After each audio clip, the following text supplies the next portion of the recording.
¿Cómo están, amigos del Mundo en Fácil? Dejé pasar una semana esperando esto que sucedió ayer, que fue la firma del acuerdo entre Estados Unidos e Irán. Podemos darle muchas interpretaciones al acuerdo y podemos ponerlo en una que es la más fácil y simple de todas, discutir quién ganó y quién perdió. Pero me parece que aquí ya no estamos para algo tan simple. Nos hemos acostumbrado a dar una vuelta más a lo que sucede y tratarlo de manera fácil. Desde hace mucho tiempo que yo vengo señalando que el conflicto es entre Estados Unidos y China y hemos dado bastante argumentación al respecto. Y ahora quiero observar este acuerdo que se acaba de firmar desde esa perspectiva. Y si lo miramos desde una perspectiva estratégica, entonces este memorándum no debe interpretarse como un acuerdo entre Washington y Teherán muy simple.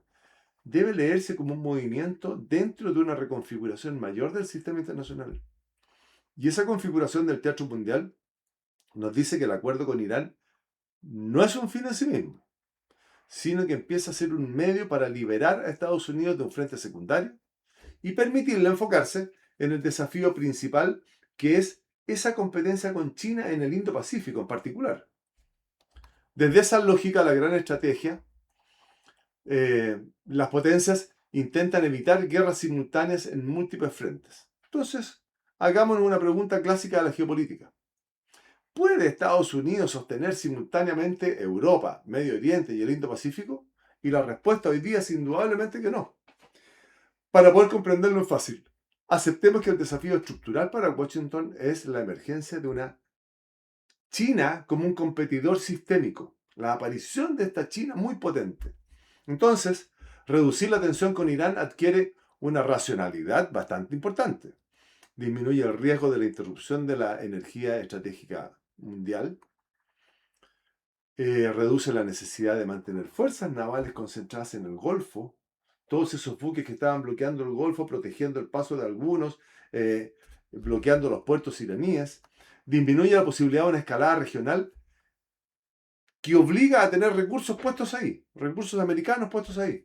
Permite concentrar la atención política, económica y militar en el Indo-Pacífico. Salgámonos de aquí, empecemos a hablar del otro escenario. Y desde la perspectiva de la narrativa, que tanto necesita la política y observando la historia de Estados Unidos, lo que se logra es una retirada ordenada. Recordemos Vietnam, recordemos Afganistán, recordemos Irak. Entonces evita quedar atrapado en un conflicto que se le puede alargar y que es muy caro. Tiene el control narrativo porque puede presentar la salida de la guerra como un triunfo diplomático, no como una derrota militar.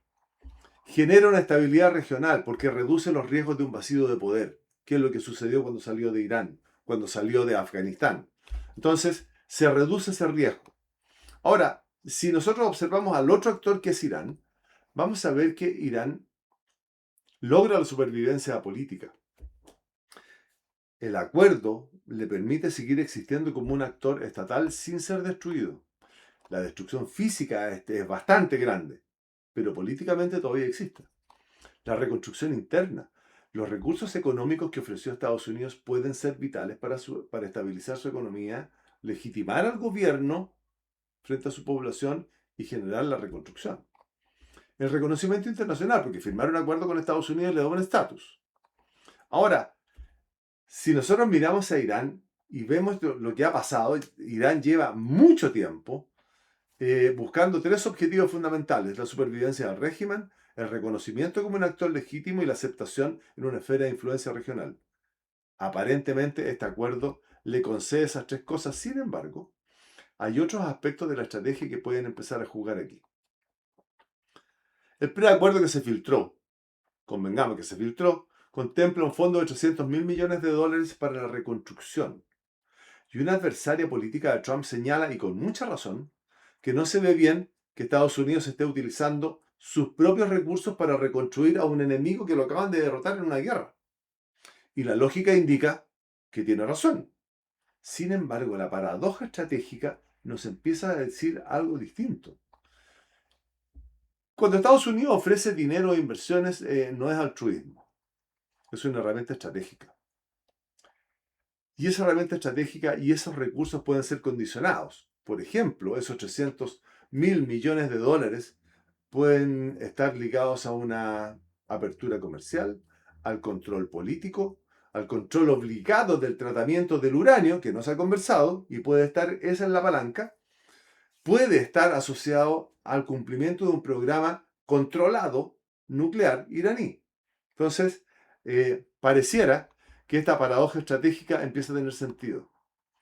Puede ser diseñado, esos 800.000 millones de dólares pueden ser un fondo para crear una dependencia de Irán. Pero Irán queda atrapado entonces a los compromisos que le va a poner Estados Unidos, me imagino que particularmente en el desarrollo nuclear. Puede ser un gesto simbólico de Estados Unidos, lo que lo creo menos, pero sí puede ser, demostrar al mundo que no solo se retira, sino que además contribuye a la paz de la región.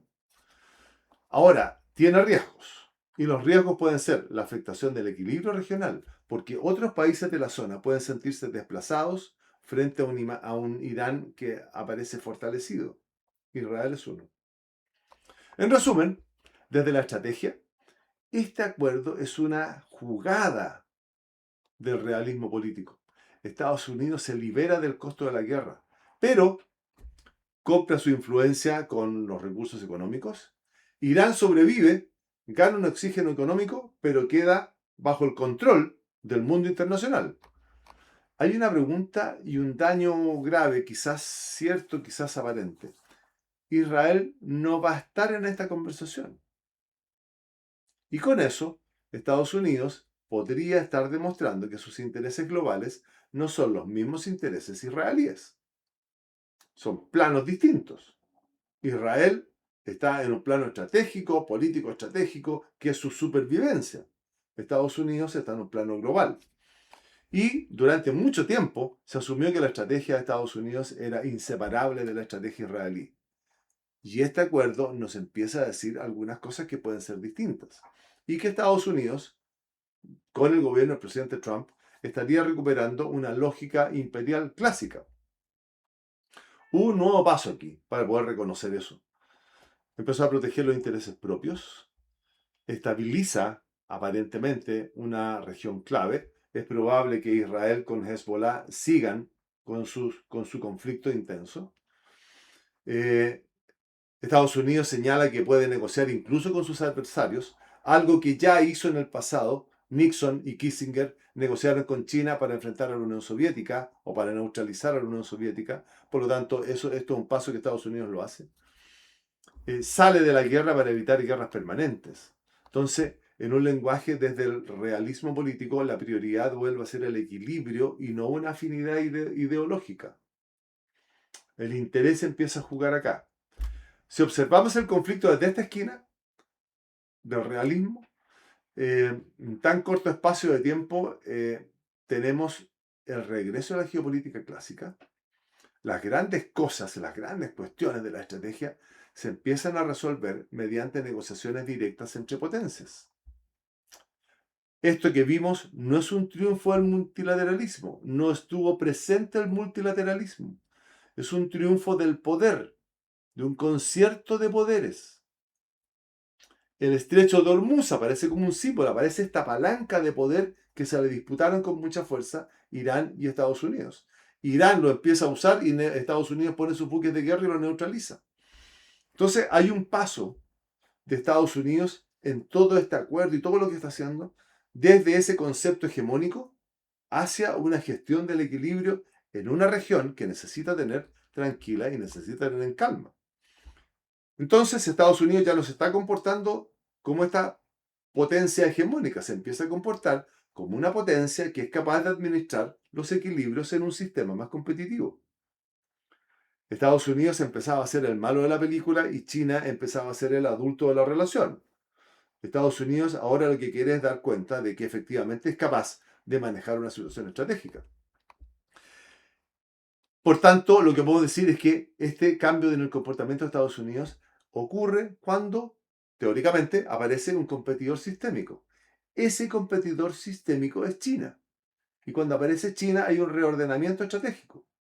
Hay un movimiento de salida. Estados Unidos negocia para cerrar un frente. Hay un movimiento de reposicionamiento. Usa la paz que va a lograr como una justificación para tomar sus fuerzas y dirigirlas hacia el Indo-Pacífico. Hay un movimiento de influencia. Los recursos económicos ofrecidos a Irán no son concesiones, ya lo vimos. Son un seguro de que mientras él está en el Indo-Pacífico, Irán no va a desestabilizar la región. Entonces, hay varios elementos que se empiezan a conjugar y empezamos a llegar a la conclusión de que la negociación o el acuerdo no es una cosa tan simple como quién ganó y quién perdió.